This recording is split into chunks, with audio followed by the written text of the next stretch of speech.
Giton ang karon sa probinsyal kagamhanan ang mas hapsay o organisadong paghipos sa mga basura dinhi sa lalawigan sa Lanao del Norte. Kini subay usab sa giya sa Environment and Management Bureau kon EMB. Kini ang usa sa gituki sa bagway pa lamang nga gipahigan ng Special Provincial Development Council PDC meeting niadto Nobyembre 24 sulod sa Kalimudan Multipurpose Building Capital Compound. Gipahayag pa ni Lanao del Norte Governor Khalid Maporo kinsa mosab ang chairman sa Provincial Development Council nga ang hilisgutanan sa basura nagkinahanglan sa pagtinmangay tali sa mga munisipyo, provincial government iman sa Kongreso ug ang hugot nga pag-activate sa Solid Waste Management Board.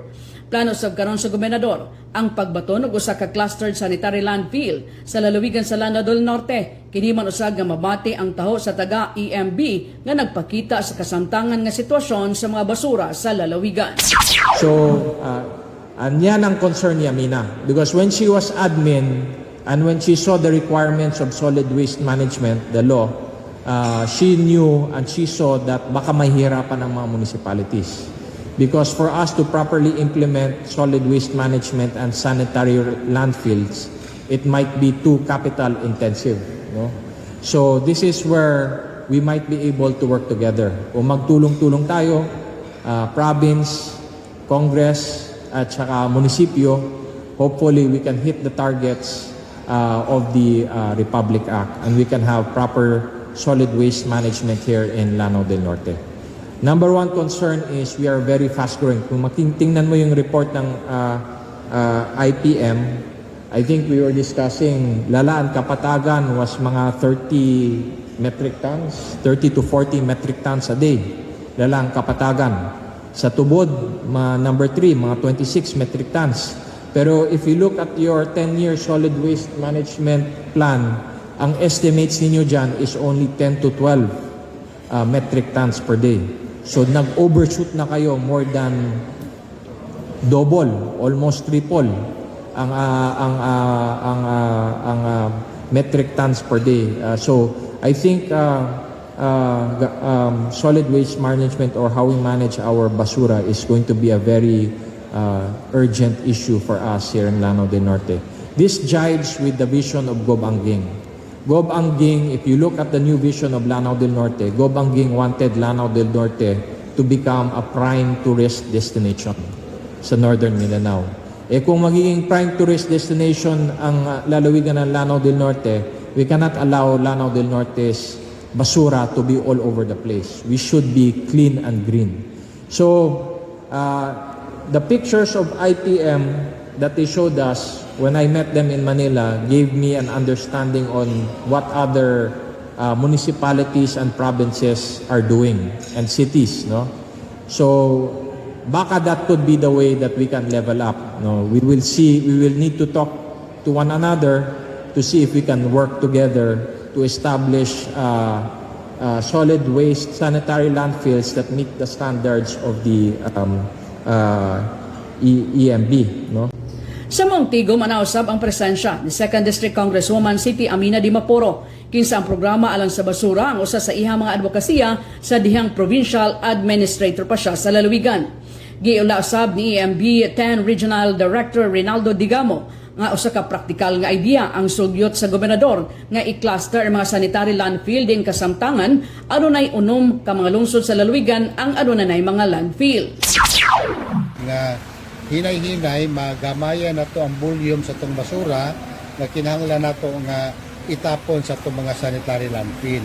Labi na nga sa pagkakaroon, sa ito ang 22 ka munisipyo, doon na lang may unom, no? Nga doon na matawag na to nga sanitary landfill nga ilahang na-construct samtang ang uban, doon na na-identify nga area nga miagi na po dito ang assessment, panwala pa yung makasugod ng mga construction kay nasahid makita nga usa sa dako kay elemento para maka-start ang construction is ang pundo sa munisipyo, no? So labi na ato mga munisipyo doon ay mga 4th class, 5th class municipality nga gamay ra pud taon ilang budget, no? So nalipay kita sa pamayag sa tuwang gobernador Khalid, no, Di Maporo nga mo initiate pod og lakang ang probinsya nga basin og ang probinsya mo ay mo construct ng landfill nga i-cluster na ito ang mga munisipyo para nga dili na sila mabukatan kahit sa ilahang pondo pag-construct o sarili nila nga landfill kay ang uban makita ka gina sa presentation nga di pa mapurina na kadako no ang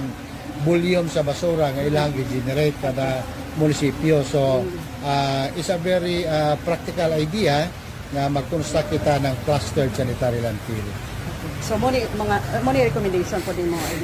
Oo, usa ka na atong gi-propose po no kana na ang clustered sanitary landfill kay feasible magini siya nga i-put up sa usa ka lugar na dunay 3, 4 o 5 ka munisipyo nga magtabang apan ang katong munisipyo nga dalhon niya iyang basura dito sa host municipality di na mahimutang ang landfill, magbayad sila og tipping fee. No? So magbayad sila og tipping fee para nga adto na po'y magamit para sa maintenance and operation ang host nga local government. Apan sa pamahayag kaganina ng gobernador, ang probinsya maoy mo operate sa maong sanitary landfill. Presentar ni RD Digamo ang profile sa compliance sa Llano del Norte sa Republic Act 9003, ang balaod sa pagpatuman sa mas komprehensibong nga mga programa alang sa solid waste management.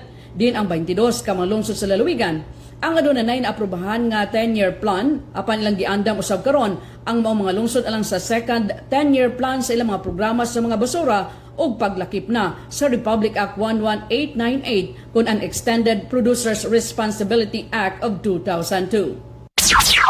So atong gi-present no kang gobernador o sa Provincial Development Council ang profile sa compliance no sa Intero Province sa Lanao del Norte, lalo na sa atuang 22 ka munisipyo sa atuang Republic Act 9003. So para nga maibalo po si gobernador nga ang ato ang 22 ka munisipyo including ang probinsya doon na nakita tanay approve nga 10-year plan. Pero ang usan ini ang labi na sa munisipyo sa Linamon mag-expire na sa suntuig. So ato na po nga gipreparar ang ato mga munisipyo LGU para sa ikaduha nila nga 10-year plan. Labi na nga with the passage of Republic Act 11898 o kanang gitawag na itong Extended Producers Responsibility Act, doon ay bagong chapter nga madugang sa ito ang 10-year plan. So dili naman ma-approve sa National Solid Waste Management Commission no atong 10-year plan kung dili na ito malakip ang EPR nga portion.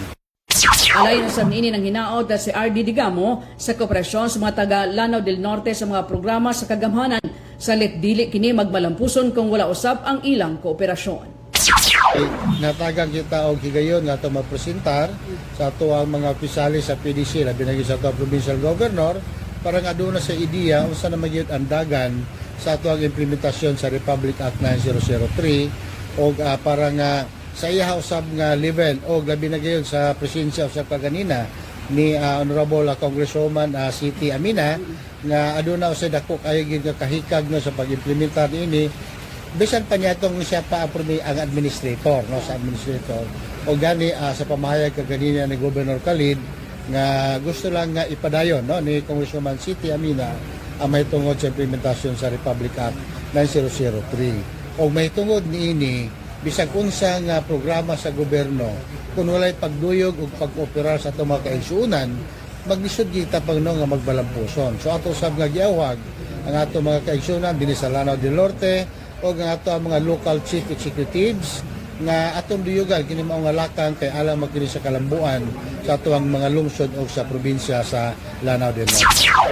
Sa Montigom, giimbitahan usab sa Provincial Development Council ang IPM Construction and Development Corporation aron sa pagpaambit o pagpresentar sa ilang solid waste management program. Kini si Sir W. Mabuang alang sa DXNE Radio Kalambuan News Update.